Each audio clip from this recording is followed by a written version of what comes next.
Marcus Stroman continues to deal, and the Cubs have won 2 out of 3 against the Padres so far. We break down this series and more to start the week. You are Locked On Cubs, your daily Chicago Cubs podcast, part of the Locked On Podcast Network, your team every day.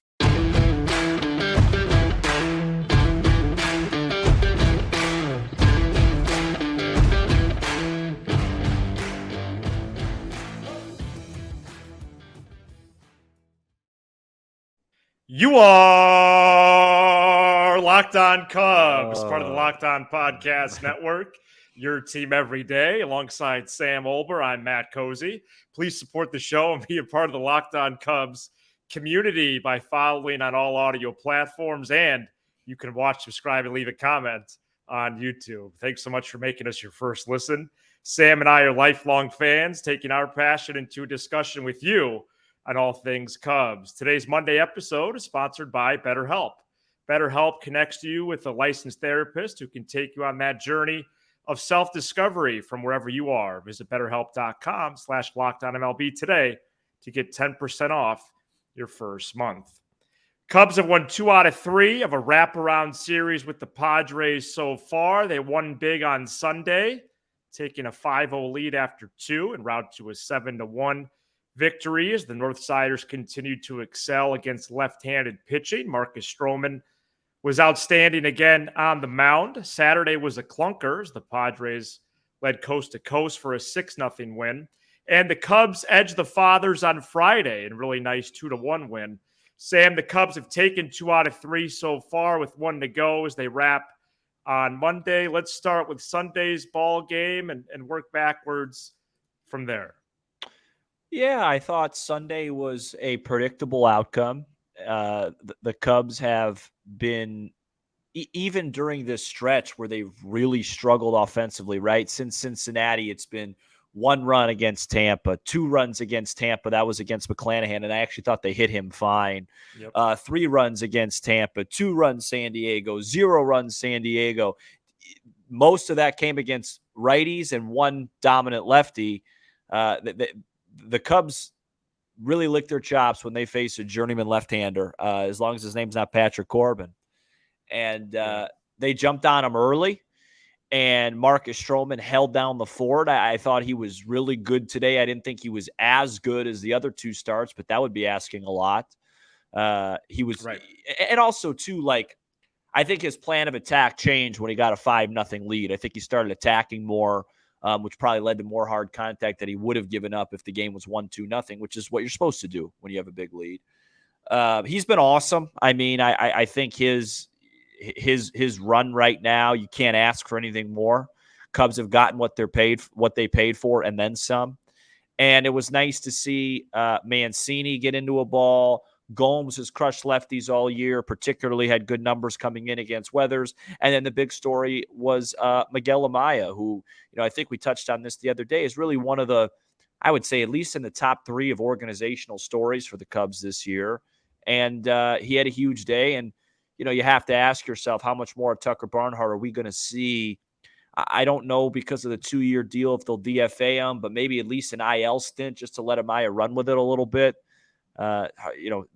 Those 2 as players, it's not comparable right now. Yeah, especially offensively. I could see where detractor would say, well, Amaya hasn't caught many big league games, but he's even been complimented on the defensive side of the ball as well. I just think you need to see Barnhart less. So whatever the path to that is, maybe there is a option where the Cubs could carry 3 catchers, but I could also see the IL scenario, as you mentioned. So, yeah, Stroman, awesome is a good word to use. There's a lot of conversation about him right now, and for good reason. Another quality start on Sunday. His ERA is now down to 2.39 for the campaign. 11 quality starts, which is the best in baseball by a lot. Yeah, he's going deep in games. And I've been impressed by his focus. I've enjoyed his swagger. I've appreciated his energy. There's also a leadership quality to him as well. He's been very candid in all his post games this year, and The other pitchers seem to be taking a liking to him, and that complete game shutout, unfortunately, last week was a little bit clouded by the disastrous Red Series. But that game was one of the best single games by a starter Yep. in franchise history. Well, Top 10. yeah, That's maybe. where I it mean, ranked by the Baseball Reference game score. I think it was like fourth. really? Yeah, I think so. Well, the Cubs. I mean, the Cubs. It's fourth. They've had 4 no-hitters at least. Yeah, I was Arrieta, surprised. Mills, Zambrano. Didn't Kenny Holtzman throw one? Yeah, what about Mordecai Three Finger Brown? Milt Pappas threw one, and he should have had a perfect game. The umpire didn't ring up the call. I think fourth from game. I think that's a bit generous. Yeah, I agree. So The great Ferguson Jenkins probably had a few. Second so this is where he ranks in the NL. So he's first in innings, like you mentioned. Yeah. First in innings, first in WHIP, second in ERA, second in opponent's batting average. So a lot has gone well for Stroman with the Cubs. It didn't go well at all with the Mets in the nation's third largest market.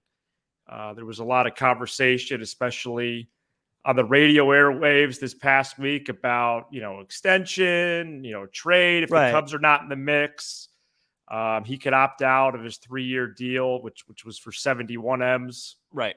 So we'll see what happens with that. But right now, I'm just enjoying how he's pitching, and I hope the Cubs continue to take advantage, because it seemed like when he was pitching, or not seem like, they didn't score. And so Sunday they finally scored.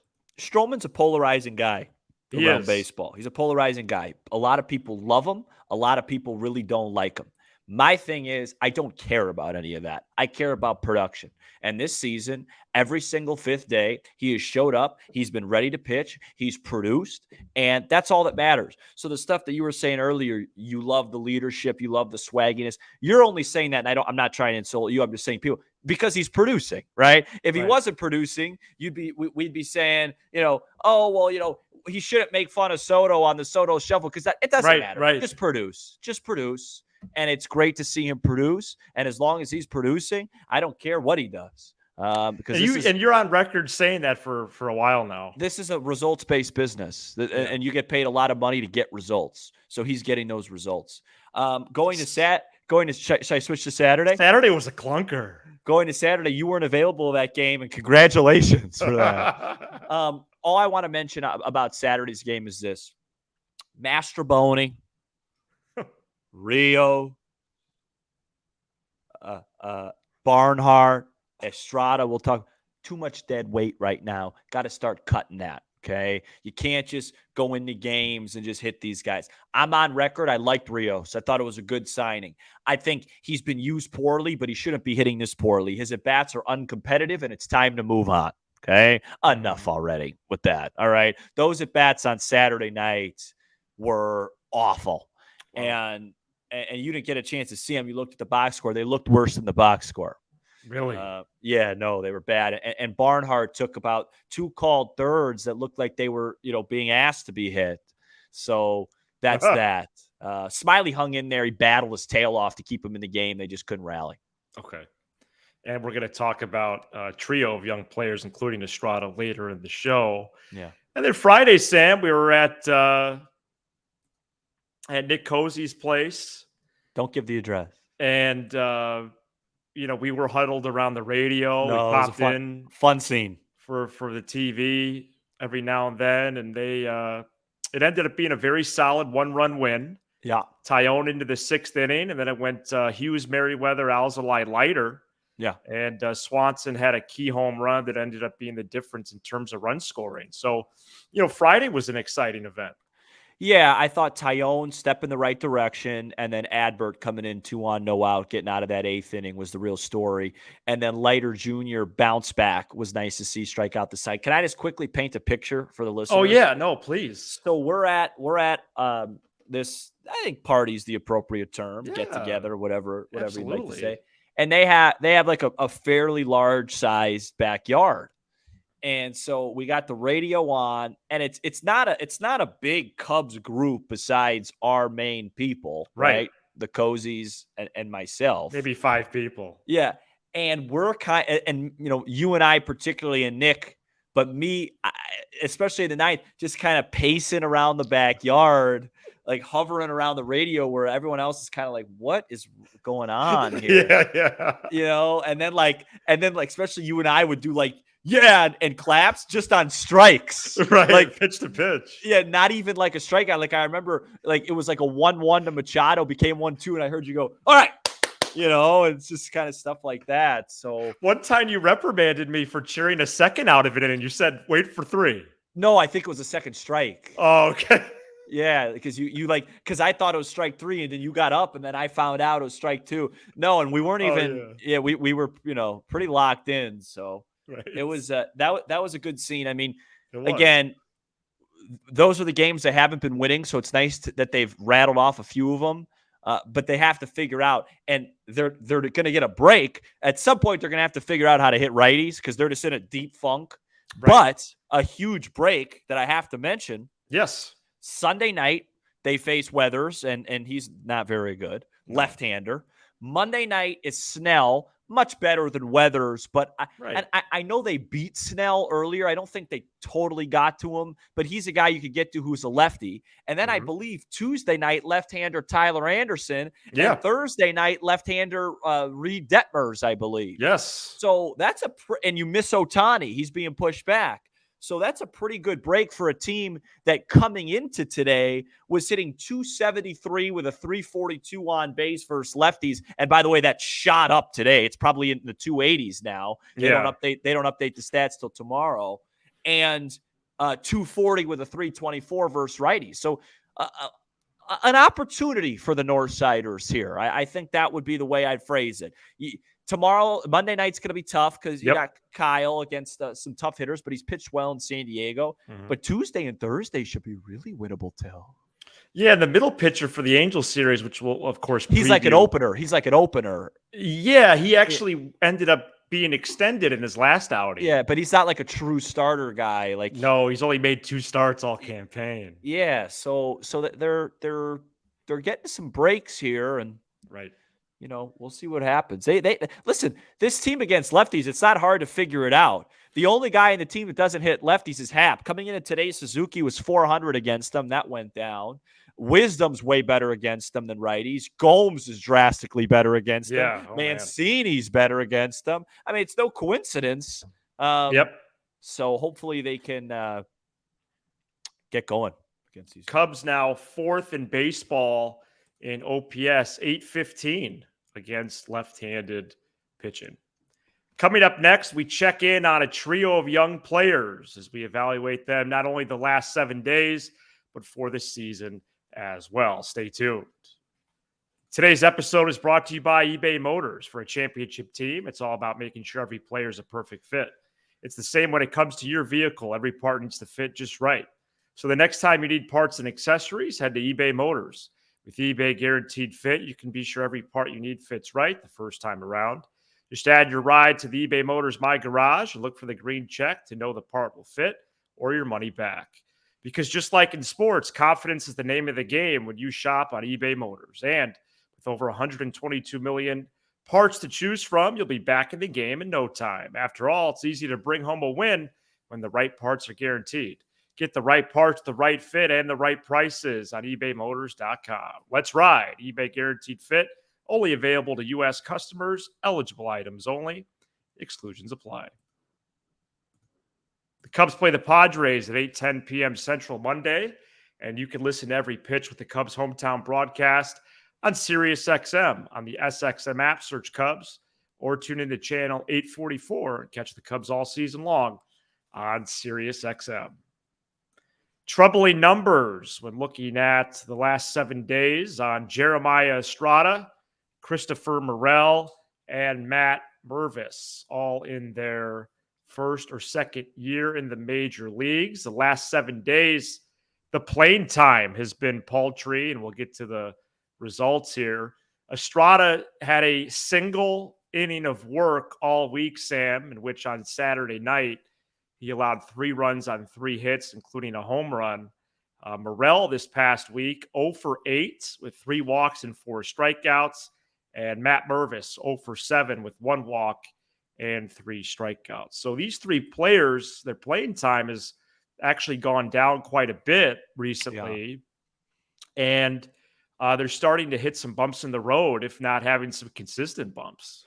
Well, I'm not sure. Mervis hasn't had really a stretch where it didn't hit bumps in the road. Here's what I'll say. I know what the comments are going to say. You guys were pounding the table to bring these up, so now you can't criticize them. Let me explain something to you guys.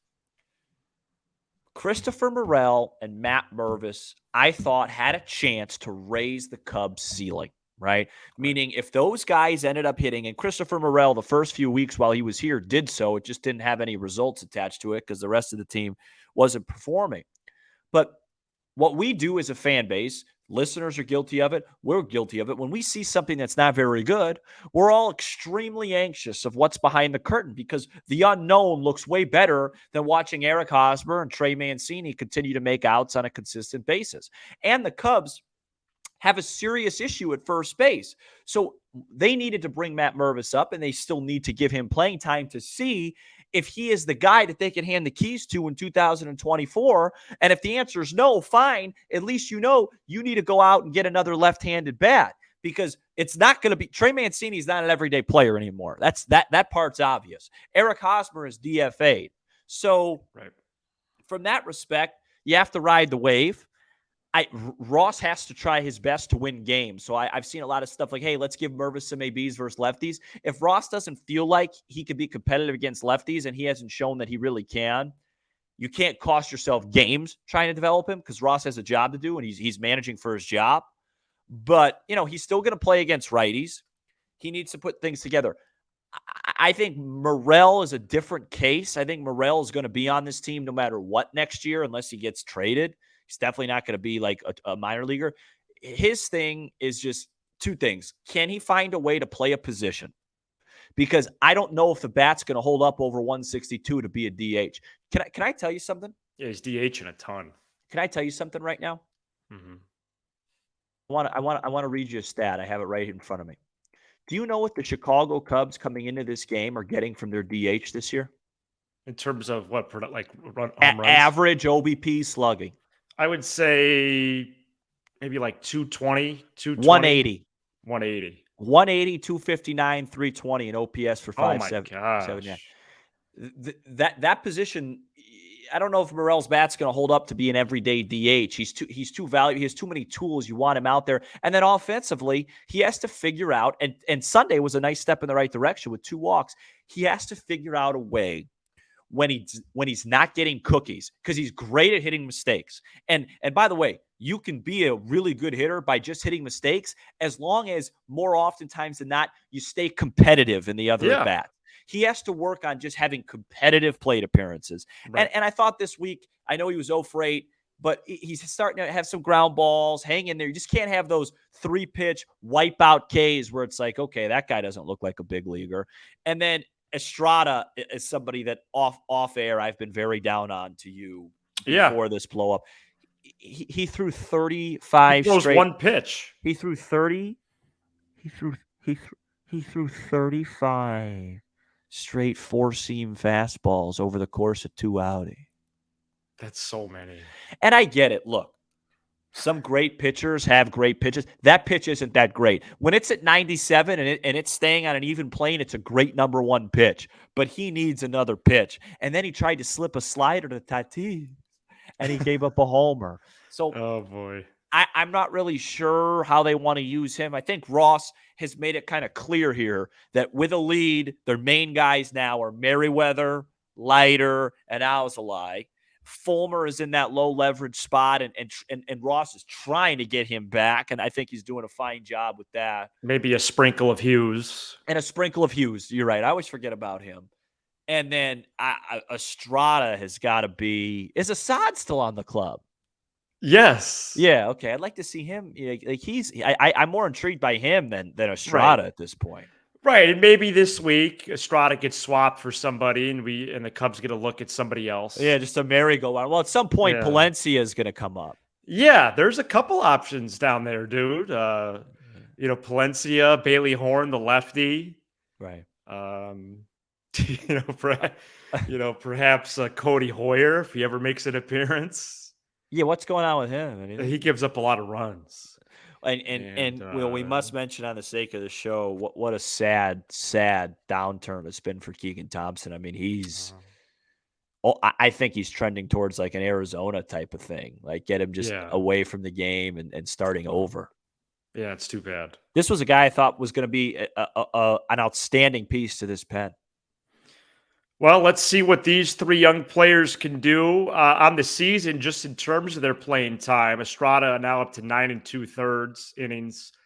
Morel with 82 plate appearances, and Mervis. What do you think about them? 74. You didn't give a like right now. Rank those three guys in terms of confidence for you. Morel, Mervis, Estrada. Okay, yeah.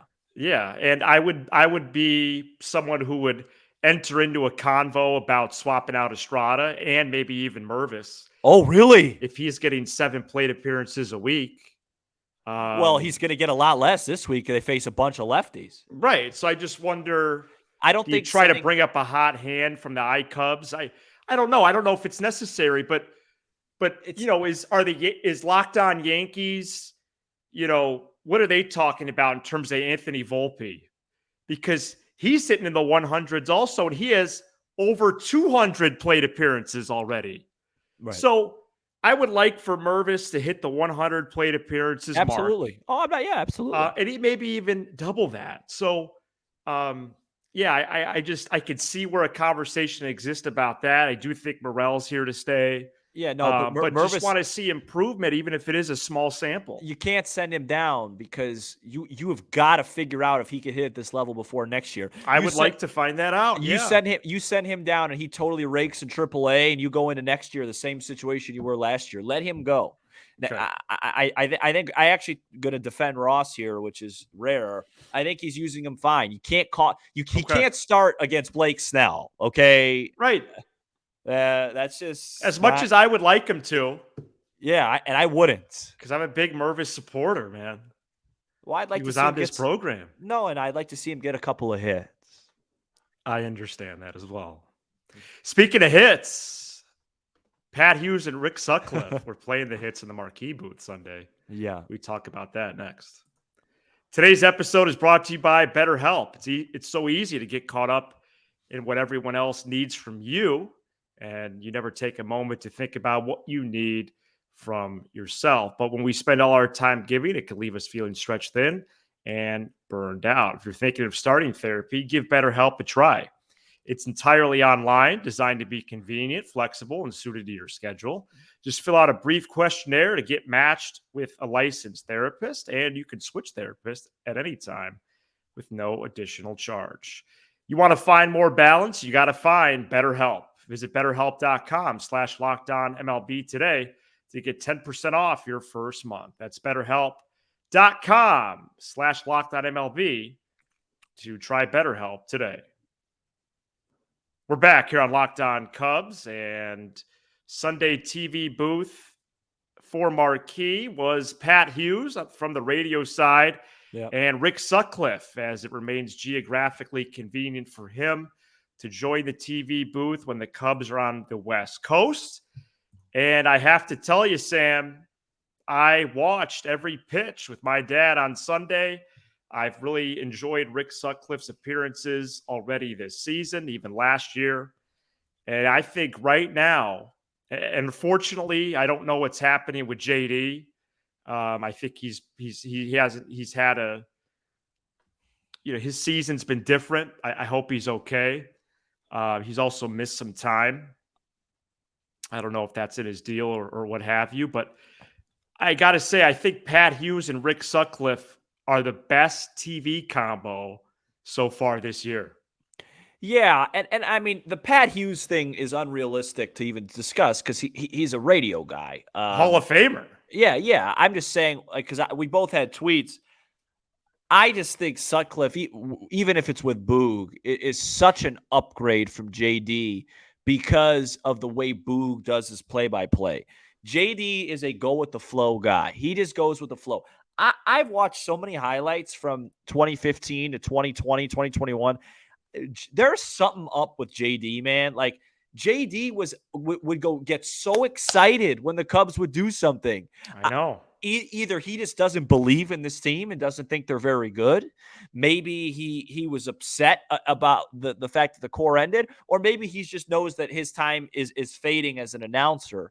Because I do like JD and I think he knows baseball, but having somebody like Sutcliffe, and I know people have their beef with Sutcliffe because he talks too much and he's a little bit, he toes the line a little bit. But to me, it is so refreshing to hear somebody, whether it's Hughes or Boog, really care about the result of the game. And Bleacher Nation put something out about a couple of weeks ago saying when the Cubs are losing, it's just blatantly obvious that Boog and JD don't care. And Boog sometimes unintentionally, I think, goes out of his way to let you know he doesn't care. And to have somebody like Sut, like, it makes me feel better. I enjoy watching it. I enjoy watching it with him. I like when he criticizes Cubs players. I like he does that. Yeah. That's part of being transparent. That's part of being honest. This is not the Yankees from the 20s, 30s, and 40s. They are not absent from criticism. They have not been a very good organization the last few years. So it's okay to criticize them, and it's okay to get excited when they play well, and it's okay to get the fans into it. Like Sut's always talking wild card and talking playoffs, and stuff like that. He said that June is going to be the Cubs month. Yeah, and it just gets me going. Whereas when I listen to Boog and JD, it feels like I'm just listening to a national broadcast that are just talking. So I think it's pretty obvious to anybody watching, and that's just me. I am genuinely looking forward because I watched the game Saturday night on FS1, so I could just watch on YouTube TV. Friday night we had radio. Sunday I took in the marquee broadcast. I'm genuinely excited tomorrow night to just sit back, late ball game, and listen to Rick talk baseball. Absolutely. Cubs are attempting to win 3 out of 4 against the Padres. Kyle Hendricks v. Blake Snell.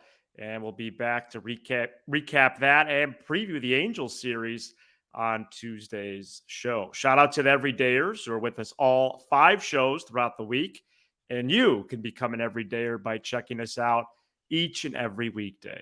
Be sure to hit that subscribe button for Locked On Cubs on YouTube and smash the like button for the algorithm. Apple, Spotify, wherever you get your podcasts, and streaming on SiriusXM. He's Sam Olber. I'm Matt Cozy. This is Locked On Cubs.